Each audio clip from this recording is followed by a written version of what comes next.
Hey guys, it's been a long time since I've posted a video about electricity, so here it is.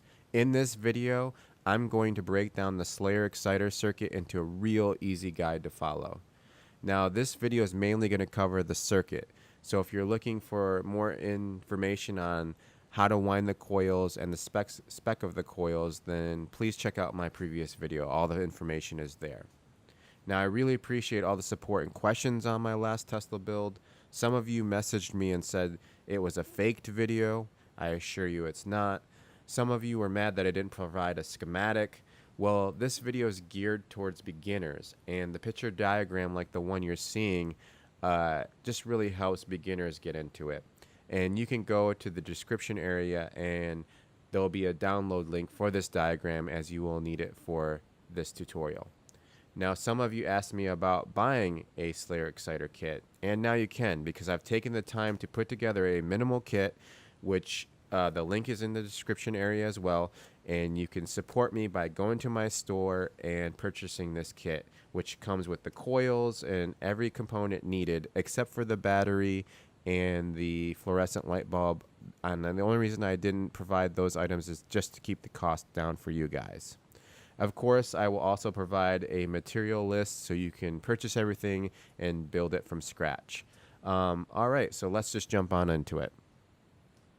All right, now that we've got it all wound up, I'm just going to go over it again. I've got the secondary coil with a lead that I have now soldered and used some heat shrink tubing there and soldered a jumper wire to it, so it's just easy to work with the breadboard. And then I've got the primary coil here. Same thing. I've got 5 turns with 2 jumper leads with heat shrink tubing. You've got the solderless breadboard, black, green LED, and I'm just going to go over this now. You've got a longer side on the LED, which is the positive side, and the shorter side is the negative. Here we have the BD135 and the 47K half watt resistor. Okay, so let's just go ahead and hook this up so you guys can see, and I will provide a diagram like the last time, and we'll just get this going. So I take the breadboard and I take I first start with the transistor, and I just pick kind of like the center there and put it in the back. You can see that there. And then I'm going to take the lead, which is again the secondary lead, which is yellow, and I'm going to run that out to the base. There we go. You see that? So that is running into the base.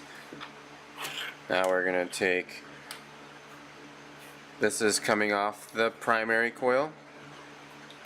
This black wire is coming off the primary coil.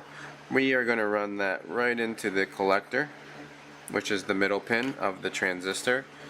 So again, we've got the secondary lead coming off and going into the base, which is the right side of the transistor.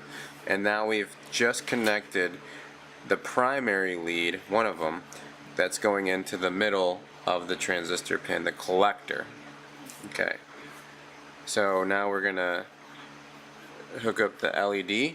We're going to put the positive side out to the far right, which is the emitter, and the negative side is going to go into the base.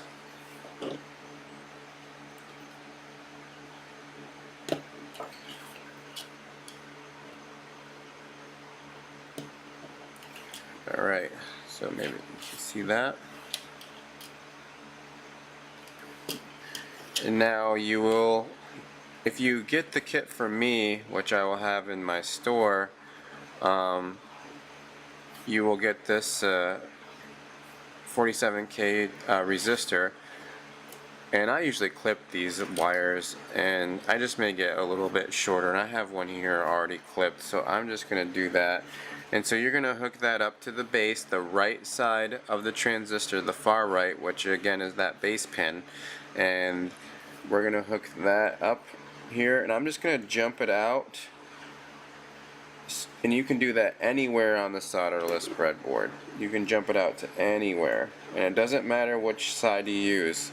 There's no positive or negative to the resistor. It's just reducing the flow of electricity. So there. I just jumped that out to the, I just jumped it out, and so now anything that I need to hook up to the resistor will go into those pins there. And so this red wire here is coming off the primary. It's the second lead, and I'm going to hook that right up to the jumped out resistor spot. So hopefully you can see that. And I'm going to connect my battery.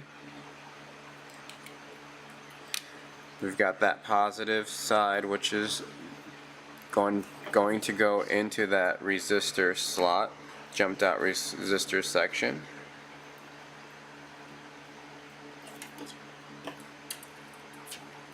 And then we've got the negative lead coming off the battery, and that is going to be going into the far left side of the transistor, which is the emitter. And there we go. You can see it's already lighting up. That's letting you know it's working. And just to test that it's working, we're going to take our fluorescent light bulb, and we can see that it's working. Alright guys, that's it to the video. Hopefully you got all the information that you needed. I really tried to break it down and make it really easy to understand and digest. Again, if you want to purchase this kit, just follow the link below. It comes with everything but the light bulb and the 9-volt battery. You will need a 13-watt fluorescent and the 9-volt, and those items are kind of expensive, so I left them out just to keep the cost down for you guys. Like I said, I will provide Amazon links to all of the components that I used, just in case you want to go the other route and put it all together yourself. If you purchase the items through the Amazon link, you are supporting my channel and just helping me continue to create and be a creator. So, all right, guys, thanks again, and good luck with your project.